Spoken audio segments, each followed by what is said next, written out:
السلام عليكم ورحمة الله وبركاته. صبحكم الله بالخيرات والمسرات والأنوار والبركات إخواني أخواتي.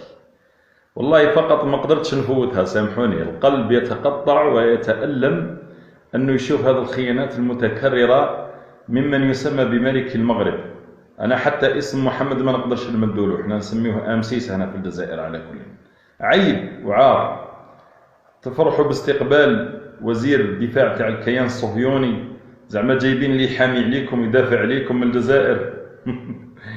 والله كما قال الدكتور فريد الأنصاري رحمه الله وهو مغربي، جبت لكم المقطع تاعو: أحمق وساذج وغبي من يثق في المواثيق تاع اليهود الصهاينة، عبر التاريخ يخونوا المواثيق والعهود.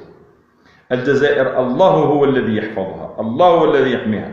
لو اجتمع علينا كل البشر لن يهزمونا ولن يغيروا مبادئنا في الدفاع عن القدس. السلام عليكم.